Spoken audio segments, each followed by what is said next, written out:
Next module on the rice mapping in Bhutan. In this module, we'll be looking at one of the ways of collecting the data through the mobile app called the Geofairy. Geofairy app is available on both Android and iOS and has been developed with the support from the applied science team at the NASA Surveyor at the George Mason University. So without further ado, let's go and look at the Geofairy dashboard. Geofairy dashboard, and here are the links that you can use to download the app on both Google and Apple Store, which I'll show you later. But let's go ahead and let's look at the dashboard itself. So if you don't have an account, you can go to the login. Don't have an account, sign up here, and you can start filling out your detail and sign up. But since I already have an account, I'm gonna go ahead and I'm gonna log in with my sign up. So once you're signed in, you can see the list of the projects. Since I'm signed up as an admin account, I can see all the projects here, but if you're signed up as an user, you'd be able to see your personal projects and public projects if they are available. So for this tutorial, I'm gonna go ahead and create a test project. The name of my project is Bhutan Test Project. I don't want to have any end date to this project. Looking for Bhutan here. For the PI information, I'll add my name for now. You can add project administrator, other information here. I'm gonna skip those and gonna add a question here. The way you can add question is by adding a new field. Look at the drop down here. First question I'll want to have is crop type, and this would be a drop down from a list of options, and the options are maize, rice, which are the major growing crop. Also see some barley in the literature, so I'm gonna add barley. I'll have another option of other crops, and then one last option I'm gonna have is not a crop. Let's save this and submit this. So congratulations, you have successfully created a new project. Let's go, and yes, now we can see our project here. So you can go ahead and edit the project. You can start adding some more information. You can also see that it added the Geofairy at gmail.com. This is one of the admin user already in here. The question that we typed in, you can see, and you can also add other question. For now, I'll just have one question, and next we'll look at the mobile phone and see how we can use the Geofairy app in order to collect the data, and we'll be looking at this specific Bhutan test project. Okay, so now I'm on the App Store of the Apple, and I'm gonna go ahead and search for Geofairy. When you search for Geofairy, you'll see this Geofairy Pro app, which is developed by the GMU, George Mason University. Let's go ahead and install this in our app. This is free app. You can use either Android or iOS to use this app.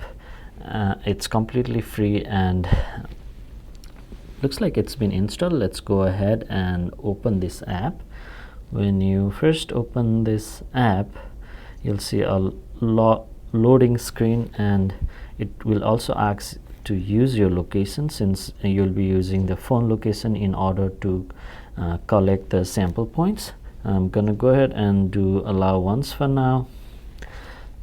The second tab, the utilities, is where you'll find the ground truth data collection app. So go ahead and click on the ground truth. When you click on the ground truth, it will show you a map with your location shown over the map. Here you haven't logged in or anything. You can log in to your account if you have already created by going to the settings, user account, adding in your username and password. The server that you'd be selecting if you were following along me would be the GMU ground server. For now I will not log in. I'll just go and start using the project that we created because it was a public project, so I should be able to see that project without even logging in. So let's go ahead and let's select the project. We can see our Bhutan test project here. So let's click the Bhutan test project. You can also see the crop type, the questions that we generated when we were working on the web browser. So we can see maize, rice, barley, other crops, and not a crop. So the way you usually use this app is you go out in the field, you give it some time to adjust your locations, and sometimes because you're using a GPS, your coordinate may not be exact. In that case, you can also directly input the marker. For example, I'm zoomed in here and I see that I'm inside a building here, and if I click on the location here, I will see a red marker that come up, and now I can go ahead and select this is not a crop. I can also use my camera in order to take photos. I can do that now. So here I'm taking a photo of my room here. The photo has been saved, and you can use this photo, you can retake it. I'm gonna use this photo for now. You can write the image description, this is not a crop, and you can save your sample. So once you have saved your sample, you can see those sample in the phone. You can see that by clicking on sample on devices, and you'd see that this was the last sample that we collected. You can see the latitude, longitude, the picture that's attached to it, and you also see that this hasn't been submitted yet.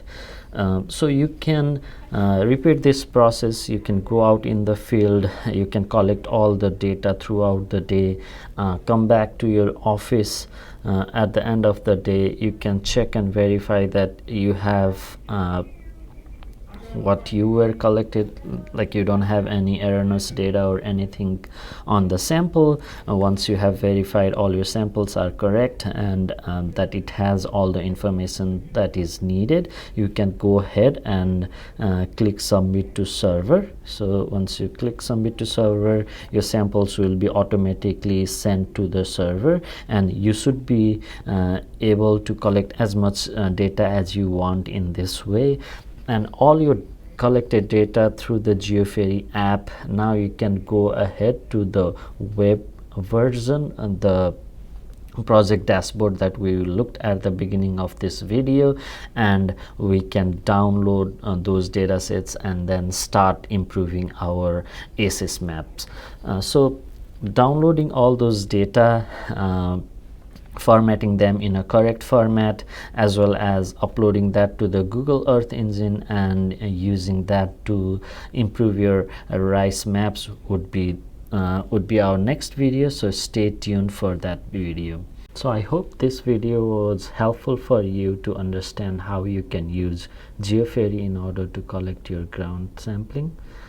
In the next video, we'll look at how we can download the data that we have collected using the Geofairy to our computer, how we can use Google Earth engine in order to upload those dataset, and how once uploaded in the Google Earth engine we can use those data in order to improve our rice maps.